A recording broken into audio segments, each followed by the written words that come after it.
Hi all, myself K. Karthik Kumar. In this video lecture, we are going to see about linear and non-linear systems, and under the topic of classification of systems, and we are going to solve some problems related to linear and non-linear. Let us directly go into the topic. That is, before entering into the solving the problem, we will see some outlines about the linear and non-linear system. That is, a linear system is one which satisfies the principle of superposition and homogeneity or scaling. நம்ம இது வந்து already பார்த்துருக்கோம். இப்போ ஒரு system வந்து லீனியர்னு சொல்கிறோம்னா அது வந்து பிரின்சிபல் ஆஃப் ஹோமோஜினிட்டியும் பிரின்சிபல் ஆஃப் சூப்பர் பொசிஷனும் வந்து சாட்டிஸ்ஃபை பண்ணால் தான் இந்த சிஸ்டம் இஸ் லீனியர் அப்படின்னு நம்ம சொல்கிறோம். அதர்வைஸ் இந்த கிவன் சிஸ்டம் இஸ் நான் லீனியர். அதாவது A1 x1 of n plus A2 x2 of n இந்த இன்புட்டு வித் மல்டிப்ளேயர் கெயின் அப்படின்னு சொல்லுவோம். A1 A2ங்கிறத அது வந்து சம் வேல்யூஸ் வந்து உங்களுக்கு கொடுக்குது. அதாவது அவுட்புட்டாக y1 ஆஃபன் ப்ளஸ் y2 ஆஃபனுங்கிறது வந்து A1ங்கிறது வித் மல்டிப்ளேயர் அப்படி அவுட்புட் நம்மளுக்கு கொடுக்குது அப்படின்னா அக்கார்டிங் டு ஹோமோஜெனிட்டி பிரின்சிபலில் இந்த given that particular system is called linear system அப்படின்னு நம்ம சொல்கிறோம். அதர்வைஸ் இந்த கிவன் சிஸ்டம் இஸ் நான் லீனியர் அப்படின்னு நம்ம சொல்கிறோம். ஓகே, இது ஆல்ரெடி நம்ம பார்த்துருக்கோம் ப்ரீவியஸ் வீடியோஸில். அவுட்லைன் கொடுக்குறேன். நெக்ஸ்ட்டு வந்து பார்த்தீங்கன்னா இப்போ வந்து ஒரு கிவன் சிஸ்டம் கண்டிஷன் வந்து இது வந்து இஃப் அப்படிங்கிறது இது வந்து given y of n equal to f of x of n. அதேமாதிரி f of x1 of a1 x1 of n plus a2 x2 of n is equal to a1 y1 of n plus a2 y2 of n அப்படின்னு நம்மளுக்கு இருந்துச்சு அப்படின்னா இந்த particular system is linear system. ஓகேவா? Otherwise the given system is நான் linear system. அதாவது definition நம்மளுக்கு தெரியும், which satisfy superposition and homogeneity principal, then the given system is linear system. ஓகேவா? அது மாதிரி வந்து நம்ம ப்ரொசீஜர் வந்து பார்த்துருக்கோம் ஆல்ரெடி. இருந்தாலும் நம்ம வந்து ஒரு அவுட்லைன் பார்ப்போம். ஸ்டெப் 1, ஸ்டெப் 2, ஒரு 6 ஸ்டெப் உண்டு. ஸ்டெப் 1ல் பார்த்தீங்கன்னா கிவன் நம்ம எழுதிக்கிறோம். Right the given system y1 of n is equal to x of n. Step 2 பார்த்தீங்கன்னா find the output for input x1 of n x2 of n. அதாவது ஒன்றும் இல்லை, y1 ஆஃப் n எடுத்துக்கிறோம், y2 ஆஃப் n எடுத்துக்கிறோம். அதாவது ஒன்று கிவனில் வந்து சஃபிக்ஸில் வந்து 1 2ன்னு போட்டு எடுத்துக்கிறோம். அவ்வளோதான்.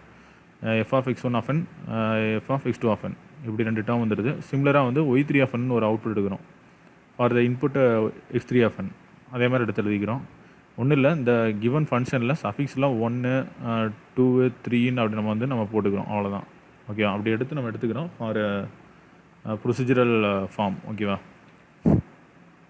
நெக்ஸ்ட்டு வந்து அதில் வந்து நம்மளுக்கு வந்து x3 ஆஃப் n நம்மளுக்கு தெரியாது. x3 ஆஃப் n வந்து நம்மளுக்கு தெரியாது. அது ஃபைன் பண்ணுறதுக்கு இது formula which is equal to a1 x1 of n plus a2 x2 of n and thus we can find the y3 of n. y3 of n நம்மளுக்கு பின்னால் தெரியும். நம்ம ரெண்டாவது வந்து y3 ஆஃப் n கண்டுபிடிச்சிடலாம் x3 ஆஃப் n தெரிஞ்சதுனால. Next வந்து find y3 dash of n is equal to a1 y1 of n plus a2 y2 of n. இப்போ வந்து y3 டேஷ் ஆஃப் n ஒரு டேர்ம் வந்து இருக்குது, அதே நம்ம ஃபைன் பண்ணுறோம். ஃபைன் பண்ண பிறகு ரெண்டத்தையும் வந்து ஈக்குவல் பண்ணுறோம். ஈக்குவல் பண்ணோம்னா ரெண்டுமே சேமாக இருக்குது அப்படின்னா if y3 of n is equal to y3 dash of n சேமாக இருந்துச்சு அப்படின்னா இந்த given system is linear. If not equal அப்படின்னு இருந்துச்சுன்னா இந்த கிவன் சிஸ்டம் இஸ் நான் லீனியர். ப்ராப்ளம் சால்வ் பண்ணவும் உங்களுக்கு தெரியும். இதான் வந்து problem. Determine if the system described with the following input and output equation is linear or non-linear system. That is, we have to check whether the given systems are linear or non-linear. 5 problem இருக்குது. இந்த 5 problem one by one solve பண்ணுவோம். அந்த problem பார்த்திங்கன்னா நம்ம வந்து ஒரு சில problem வந்து ப்ரிடிக்ட் பண்ணிடலாம், அதாவது லீனியர் நான்-லீனியர்ங்கிறது. இருந்தாலும் நம்ம வந்து டைரெக்டாக வந்து நம்ம சால்வ் பண்ணி பார்க்குறது தான் வந்து பெஸ்ட்டு மெத்தட். ஓகேவா? வந்து ஃபஸ்ட்டு ஸ்டெப் பார்த்திங்கன்னா கிவன் வந்து எடுத்து எழுதிடுறோம். கிவன் இது வந்து given y of n equal to x of n plus 1 by x of n minus 1. Second step பார்த்திங்கன்னா for input x1 of n x2 of n நம்ம output கண்டுபிடிக்கிறோம். y1 of n y2 of n கண்டுபிடிக்கிறோம். ஒன்றும் இல்லை, நான் already சொன்னேன், இங்கே 1 மட்டும் சப்ஸ்டியூட் பண்ணால் போதும். 1னா இப்போ 2னா 2 சப்ஸ்டியூட் பண்ணுங்கள், 3னா 3 சப்ஸ்டியூட் பண்ணுங்கள். அவ்வளோதான். y1 of n y2 of n y3 of n எல்லாத்துலேயும் இந்த 1 மட்டும் தான் வரும். ஓகேவா? 1 2 அதுமாதிரி இங்கேயே 1 இங்கேயும் 2 வந்துடும். அவ்வளோதான். சிமிலர்லி வந்து y3 ஆஃப் n கண்டுபிடிக்கணும். அதில் வந்து x3 of n plus 1 by x3 of n minus 1 கண்டுபிடிச்சிட்டோம். நெக்ஸ்ட் இப்போ என்ன பண்ணுறோம்னா நம்மளுக்கு வந்து x3 ஆஃப் n வந்து வேல்யூ தெரியாது. அதனால் x3 ஆஃப் n வந்து நம்ம கண்டுபிடிக்கணும். x3 of n is equal to a1 x1 of n plus a2 x2 of n. ஓகேவா? ஃபார்முலா இதை வந்து நம்ம என்ன பண்ணுறோம்னா y3 ஆஃப் n சப்ஸ்டியூட் பண்ணுறோம். சப்ஸ்டியூட் பண்ணோம்னா அதில் வந்து x3க்கு பதிலாக a1 இந்த x3 இங்கே டேர்முக்கு பதிலாக x3 ஆஃப் n டேர்ம் பதிலாக இந்த டேர்மை வந்து அப்படியே சப்ஸ்டியூட் பண்ணிடுறோம். சப்ஸ்டியூட் பண்ணால் a1 x1 of n plus a2 x2 of n அப்படி சப்ஸ்டியூட் பண்ணுறோம். ப்ளஸ் செகண்ட் வந்து 1 by x3 of n minus 1 இருக்குது. அப்போ n மைனஸ் 1ன்னா இப்போ n மைனஸ் 1 நம்ம இங்கே பார்த்தீங்கன்னா இங்கேயும் x1 ஆஃப் n மைனஸ் 1 தான் இருக்குது, x2 ஆஃப் n மைனஸ் 1 தான் இருக்குது. ஓகேவா? அப்போ நம்ம இங்கேயும் வந்து x3 ஆஃப் n மைனஸ் 1 தான் சப்ஸ்டியூட் பண்ணோம். அப்படிங்கிறப்ப 1 divide by a1 x1 of n minus 1 plus a2 x2 of n minus 1 ஓகேவா, which is the most important step. இப்போ இந்த ஸ்டெப்பில் வந்து there is a possibility of making mistake. ஓகேவா, அதனால் வந்து அதை கரெக்டாக வந்து சால்வ் பண்ணுங்கள். நெக்ஸ்ட்டு ஸ்டெப்பு கண்டினியூஸ் ப்ராப்ளம் தான். நெக்ஸ்ட்டு ஸ்டெப்பு அதாவது ஃபிஃப்த்து ஸ்டெப். ஃபிஃப்த்து ஸ்டெப் வந்து y3 dash of n. As per procedure வந்து நம்ம y3 dash of n கண்டுபிடிக்கணும், which is equal to a1 y1 of n plus a2 y2 of n. அதே மாதிரி y1 வந்து பின்னால் நம்மளுக்கு தெரியும், பின்னால் இருக்குது y1 of n y2 of n நம்மளுக்கு வந்து வேல்யூ தெரியும். அதை சப்ஸ்டியூட் பண்ணுறோம். சப்ஸ்டியூட் பண்ணி சிம்ப்ளை பண்ணுறீங்க, a1 மல்டிபிள் பண்ணிடுங்க, a2 மல்டிபிள் பண்ணிடுங்க. இப்போ மல்டிபிள் பண்ணிவிட்டு இந்த நீங்கள் ஈக்குவேஷன் எடுத்தாலும் சரி, கம்பேரிங் ஸ்டெப் 4 and 5 போட்டாலும் ஓகே தான். இது 2ன்னு எடுத்துகிட்டு அதை 1ன்னு எடுத்தாலும் ஓகே தான். அந்த ப்ரீவியஸ் ஈக்குவேஷனில் வந்து 1 வரும், அது அப்படி 1 எடுத்தாலும் சரி தான். எடுத்துகிட்டு ரெண்டுத்தையும் ஈக்குவல் பண்ணி பார்த்தீங்கன்னா, கம்பேர் பண்ணி பார்த்தீங்க அப்படின்னா which is not equal அப்படின்றது. hence the given system is non-linear system. அவ்வளோதான். நெக்ஸ்ட் வந்து செகண்ட் ப்ராப்ளம் அதே மாதிரி தான், கிவன் எழுதியாச்சு. நெக்ஸ்ட் வந்து y1 of n y2 of n y3 of n கண்டுபிடிச்சாச்சு. அதே மாதிரி 1 மட்டும் தான் போடுறோம், 1 2 3 மட்டும் தான் போடுறோம், வேறு எந்த மாடிஃபிகேஷனும் இல்லை. ஓகேவா, அதுக்கப்புறம் வந்து x3 of n கண்டுபிடிக்கிறோம். x3 of n is equal to a1 x1 of n plus a2 x2 of n. அதை தூக்கி அப்படியே வந்து y3 of n சப்ஸ்டியூட் பண்ணுறோம். இதில் வந்து சப்ஸ்டியூட் பண்ணுறோம். இங்கே வந்து பார்த்தீங்கன்னா டேர்ம் வந்து எக்ஸ் ஸ்கொயர்ட் ஆஃப் n. ஓகேவா, அப்போ x3 ஸ்கொயர்ட் ஆஃப் n அப்படிங்கிறப்ப y3 of n is equal to a1 x1 of n plus a2 x2 of n the whole square.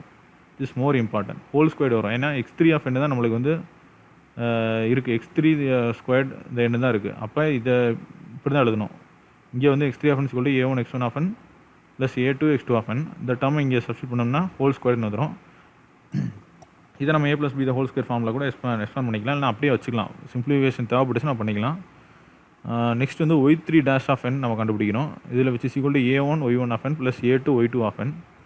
இதில் பார்த்தீங்கன்னா நம்ம சப்ஸ்டியூட் பண்ணும்போது a1 x1 squared of n plus a2 x2 squared of n அப்படின்னு நம்மளுக்கு கிடைக்குது. இப்போ ரெண்டு ஸ்டெப்பையும் நம்ம கம்பேர் பண்ணுறோம். கம்பேர் பண்ணோம்னா which is not equal. hence the given system is non-linear system. Next we will see the third problem. பார்த்தீங்கன்னா y of n is equal to n into x of n அப்படின்னா step 1 வந்து எழுதியாச்சு. Step 2 அதே மாதிரி வந்து y1 of n y2 of n y3 of n மூணுமே வந்து எழுதிட்டோம். which is equal to y1 of n is equal to given வந்து என்ன கொடுத்துருக்காங்க, y of n is equal to n into x of n கொடுத்துருக்காங்க. அதேமாதிரி n into x1 of n plus இது வந்து நெக்ஸ்ட்டு வந்து n into x2 of n n into x3 of n. Next x3 of n கண்டுபிடிக்கணும். x3 of n கண்டுபிடிச்சிட்டு அதை y3ல substitute பண்ணுறோம். Mistake ஆச்சு. பார்த்தீங்கன்னா x3 of n is equal to a1 x1 of n plus a2 x2 of n. ஓகேவா, இதை நீங்கள் வந்து y3 of n வந்து சப்ஸ்டியூட் பண்ணுறீங்க. சப்ஸ்டியூட் பண்ணிங்கன்னா n வந்து காமனாக இருக்கும், அப்படியே அந்த டேர்மை அப்படியே இதில் இன்க்ளூட் பண்ணிடுங்க. அதுக்கப்புறம் வந்து என்ன மல்டிபிள் பண்ணியாச்சு. ஓகேவா, நெக்ஸ்ட்டு பார்த்தீங்கன்னா அடுத்து வந்து y3 dash of n கண்டுபிடிக்கணும். y3 dash of n கண்டுபிடிச்சோம்னா a1 y1 of n plus a2 y2 of n. இதில் பார்த்தீங்கன்னா அடுத்த வேல்யூ ரெண்டு டேர்ம் உங்களுக்கு கிடச்சிருச்சு. இப்போ இது ரெண்டத்தை நம்ம ஈக்குவேட் பண்ணுறோம். ஈக்குவேட் பண்ண பார்த்தீங்கன்னா இந்த ஸ்டெப் 4ம் ஸ்டெப் 3யும் ப்ரீவியஸ்லேருந்து வருது. அதை 1 ஈக்குவேஷன் எடுத்தாலும் சரி தான், எப்படினா எடுத்தாலும் சரி தான். 2 இது ரெண்டுத்தையும் கம்பேர் பண்ணோம் அப்படின்னா ரெண்டுமே equal. Hence the given system is linear system. ஓகேவா, நெக்ஸ்ட் இஸ் ஃபோர்த் ப்ராப்ளம் பார்த்தீங்கன்னா y of n is equal to n into x squared of n. இப்போ இதில் பார்த்தீங்கன்னா இதுலேயே நம்ம வந்து y of n given எழுதிட்டோம். y1 of n கண்டுபிடிக்கிறோம், y2 of n கண்டுபிடிக்கிறோம், y3 of n கண்டுபிடிக்கிறோம். y1 of n is equal to n into x1 squared of n, y2 of n is equal to n into x2 squared of n, y3 of n is equal to n into x3 squared of n. அதுக்கப்புறம் x3 squared of n, அதாவது x3 of n நம்ம கண்டுபிடிக்கிறோம். x3 of n கண்டுபிடிச்சோம் அப்படின்னா formula நம்மளுக்கு தெரியும். கண்டுபிடிச்ச பிறகு இன்ட்டு n, இது ஹோல் ஸ்கொயர்டுன்னு இருக்குது. a plus b whole square formula இருக்குது. நெக்ஸ்ட் வந்து y3 dash of n கண்டுபிடிச்சோம்னா அது இந்த மாதிரி வருது. therefore ரெண்டுமே வந்து எப்படி இருக்குது, நாட் ஈக்குவலாக இருக்குது. ஓகேவா, given y3 dash of n y3 of n வந்து நாட் ஈக்குவலாக இருக்குது. therefore the given system is non-linear system அப்படின்ட்டு நம்ம இன்டர்பிரேட் பண்ணுறோம். ஓகேவா, நெக்ஸ்ட் வந்து ஃபிஃப்த்து ப்ராப்ளம் பார்த்தீங்கன்னா கிவன் எழுதியாச்சு. y of n is equal to x of n squared, y1 of n அதே மாதிரி சப்ஸ்டியூட் பண்ணிக்கோங்க. y2 of n y3 of n substitute பண்ணியாச்சு. x3 of n கண்டுபிடிச்சாச்சு. ஒய் த்ரீ ஆஃப் என் ரெண்டுமே வந்து substitute பண்ணியாச்சு. சப்ஸ்டியூட் பண்ணிவிட்டு Y three dash of n நம்ம அடுத்து சப்ஸ்டியூட் பண்ணணும். சப்ஸ்டியூட் பண்ணிங்கன்னா அதுவும் கிடச்சிருச்சு. இங்கே பார்த்தீங்கன்னா ரெண்டுமே வந்து ஈக்குவலாக இருக்குது. Therefore the given system is linear system. ஓகேவா? This is the problems related to linear and nonlinear system. Next we will see the further problems in the next video. Thank you.